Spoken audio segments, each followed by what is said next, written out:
बिस्मिल्लाहिर्रहमानिर्रहीम, अस्सलाम वालेकुम। मैं हूं शफकत अली और आप देख रहे हैं मेरा यूट्यूब चैनल। इमरान खान के मीडिया इंटरेक्शन को 24 घंटे भी नहीं गुजरे थे कि मियां मोहम्मद नवाज शरीफ ने अपने तुर्कश में बचे हुए आखिरी 3 तीर भी फायर कर दिए। कहने के तीनों तीर उन्होंने चला दिए। उन तीन में से एक तीर ऐसा है जो उनका बड़ा आजमूदा और कभी भी ये तीर ज़ाया नहीं हुआ और मतलूबा नताइज हमेशा हासिल करके दिए हैं। उसके ऊपर मियां मोहम्मद नवाज शरीफ को बड़ा ट्रस्ट है, बड़ा एतबार है। और कल के दिन होने वाली 3-4 ऐसी अहम तरीन डेवलपमेंट्स जिन्होंने पाकिस्तान की सियासत का और सियासी मंजरनामा बड़ी हद तक वाजे कर दिया है।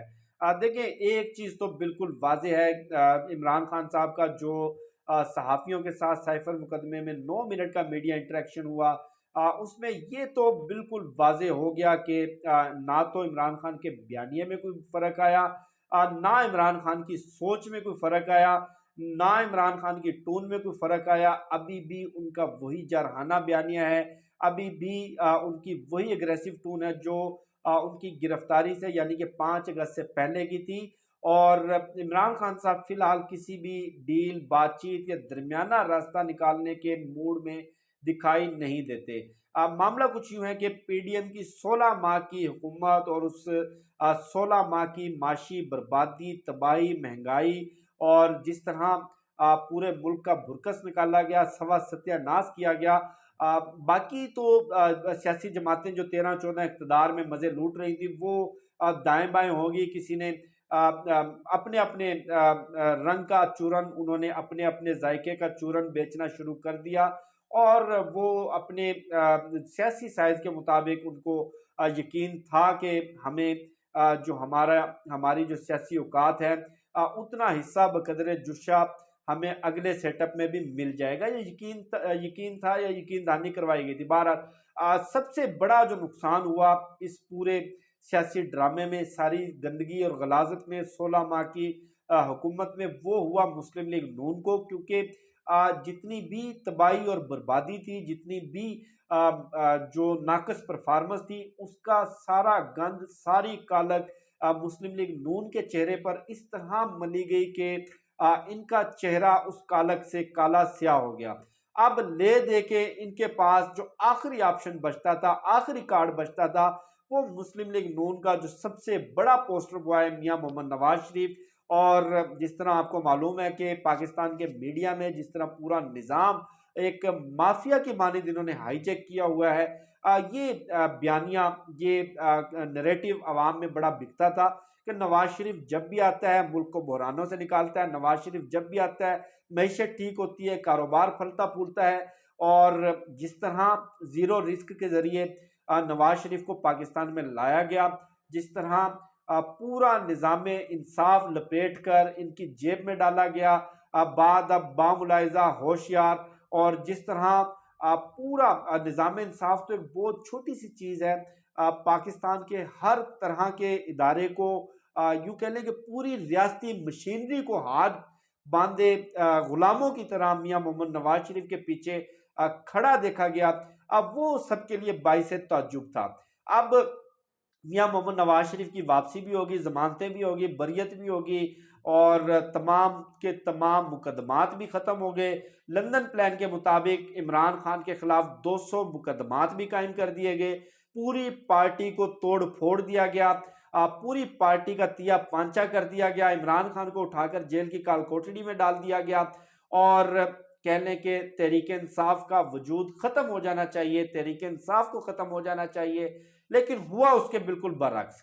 अब मियां मोहम्मद नवाज शरीफ साहब आए और थोड़ा सा वापस चलते 21 अक्टूबर को अब पूरे पाकिस्तान से तमाम तर रियासती वसाइल इस्तेमाल करके पटवारियों को, डीसीज को, एसीज को, सबको इस्तेमाल करके सरकारी बसों में लाकर लोग बिठाए गए और उस सियासी गैदरिंग के अंदर मियां मोहम्मद नवाज शरीफ ने ऐसे छड़ी घुमाई अपनी पटारी में से, उन्होंने कबूतर निकाला, कबूतर निकाल के उन्होंने कबूतर उड़ाकर दिखाया कि जिस तरह ये मैंने कबूतर जादू के जोर से मैंने निकाला है और निकाल कर मैंने उड़ाया है, बिल्कुल इसी तरह मेरे पास जादू की छड़ी है जिसको मैं घुमाऊंगा और तमाम तर माशी मसाइल, महंगाई और पाकिस्तान के जितने भी इंपोर्ट एक्सपोर्ट के मसाइल हैं वो ख़त्म हो जाएंगे, बेरोज़गारी ख़त्म हो जाएगी, मुल्क में खुशहाली आ जाएगी, दूध और शहद की नहरें बहना शुरू हो जाएंगी। ये कह लें कि मुस्लिम लीग नून की सोच थी, या जिन्होंने इस पूरे सियासी मंजरनामे का नक्शा बनाया, या उनके जहन में ऐसी कुछ सोच थी। लेकिन बहरहाल हुआ क्या हुआ, इसके बिल्कुल उलट। अब पोस्टर बॉय भी आ गया, छड़ी से जादू की छड़ी घुमाकर कबूतर भी निकाल के दिखा दिया, और लोगों को ये यकीन दिलवाने की भी कोशिश की गई कि इसी जादू की छड़ी से मियां मोहम्मद नवाज शरीफ मुल्की मसाइल को भी हल कर देंगे। लेकिन हुआ इसके बिल्कुल उलट। तहरीक इंसाफ की इमरान खान की पॉपुलैरिटी दिन ब दिन बढ़ती गई, पॉपुलैरिटी का ग्राफ बुलंद से बुलंदतर होता गया, और मामला यहां तक आन पहुंचा कि पूरा निज़ाम एक तरफ, पूरी रियासत एक तरफ, तन तनहा जेल की काल कोठड़ी में पड़ा हुआ, तारीक कमरे में पड़ा हुआ इमरान खान तन तनहा एक तरफ, और जितने भी इंतखाबी सर्वे थे, चाहे वो जंग और जियो के थे, चाहे वो मोहसिन नकवी के चैनल 24 न्यूज़ के थे, चाहे वो नून लीग के अपने करवाए हुए इंटरनल सर्वे थे, तमाम की रिपोर्ट्स यही थी कि तहरीक इंसाफ की मकबूलियत 70 से 80% के दरमियान है, और रेस्ट ऑफ 20% वोटर जो है वो डिस्ट्रीब्यूट होता है, वो तकसीम होता है 3-4%, 10%, किसी पार्टी को 1%, किसी पार्टी को। लेकिन इमरान खान की जो सियासी मकबूलियत है वो कुछ भी कर लें, अगर वो अपना इंतखाबी निशान, बल्ले का निशान किसी खंबे को भी देकर, टिकट देकर खड़ा कर दे, तो वो खंबा भी मियां मोहम्मद नवाज शरीफ के, शहबाज शरीफ के, मरियम नवाज के मुकाबले में बासानी जीत जाएगा। अब हुआ क्या कि इन तमाम तर नताइज को, इन तमाम तर ज़मीनी हकाइक को देखते हुए मियां मोहम्मद नवाज शरीफ ने अपने तुर्कश में बचे हुए आखिरी 3 तीर, क्योंकि मैं समझता हूं कि नवाज शरीफ का जीरो रिस्क के साथ पाकिस्तान वापस आना, कबूतर निकाल कर उड़ाना, जादू की छड़ी दिखाना, और पूरा निजाम इंसाफ, पूरी रियासती मशीनरी, पूरी रियासत को हाथ पांव जोड़कर अपने पीछे खड़ा करके सीना फुला के दिखाना कि देखें ये मियां मोहम्मद नवाज शरीफ की ताकत, ये देखें ये मियां मोहम्मद नवाज शरीफ का स्वैग, कि किस तरह पूरी रियासत हाथ बांध के बाद अब बामुलाइजा मेरे पीछे खड़ी है। बिल्कुल इसी तरह मैं मुल्की मसाइल भी हल करके दूंगा, लेकिन मतलूबा नताइज हासिल नहीं हुए, बात बन नहीं रही।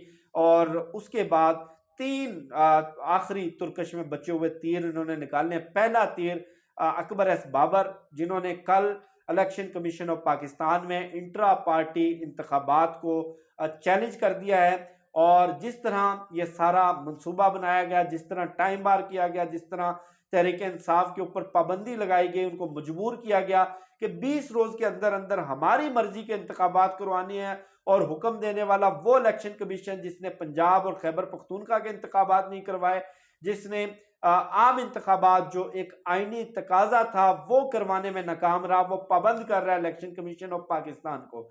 अब अकबर एस बाबर को लॉन्च कर दिया गया, जिन्होंने इंट्रा पार्टी इंतखाबात को चैलेंज कर दिया है। होगा क्या, जो होता हुआ नजर आ रहा है कि तहरीक इंसाफ से बल्ले का निशान वापस ले लिया जाएगा, तहरीक इंसाफ के ऊपर बतौर सियासी जमात पाबंदी लगा दी जाएगी, और इनके जितने भी टिकट होल्डर्स हैं उनको आज़ाद उम्मीदवार डिक्लेयर कर दिया जाएगा।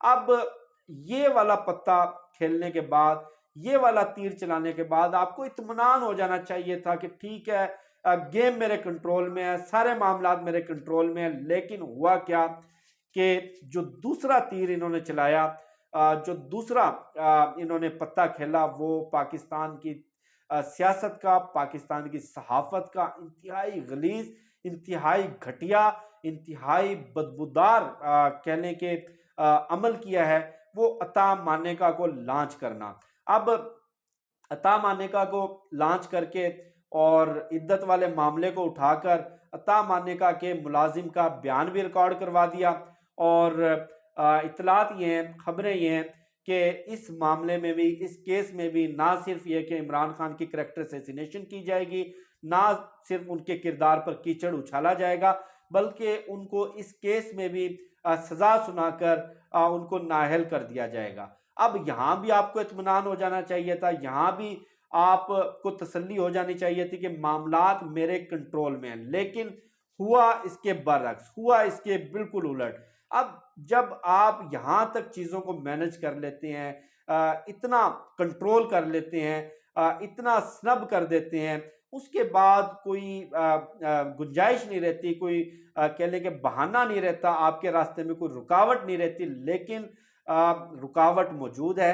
कल सबसे जो आजमूदा उनका हथियार था मौलाना फजलुर रहमान, उनको लॉन्च कर दिया गया और मौलाना फजलुर रहमान ने कल आकर ये बयान दिया कि खैबर पख्तूनख्वा में सिक्योरिटी हालात अच्छे नहीं है, खैबर पख्तूनख्वा के अंदर हमारे कारकुनों पर हमले हो रहे हैं, हम इलेक्शन मुहिम नहीं चला सकते, लिहाजा जो फरवरी में इंतखाबात हैं वो फौरी तौर पर मुलतवी किए जाएं, क्योंकि सर्दी भी है और ये इंतखाबात कुछ महीना आगे ले जाएं। अब आप समझ रहे होंगे कि ये मौलाना फजलुर रहमान का अपना बयान है। देखें, डॉट के साथ डॉट कनेक्ट करें, थोड़ा सा माजी में जाएं, आपको याद होगा 2018 में इमरान खान की तहरीक इंसाफ की हुकूमत बनी और हुकूमत बनते ही 2019 में मौलाना फजलुर रहमान मदरसे के बच्चे लेकर एक धरना लेके इस्लामाबाद आए और उस धरने के नतीजे में क्या प्रोड्यूस हुआ, उस धरने के नतीजे में क्या नताइज हासिल हुए।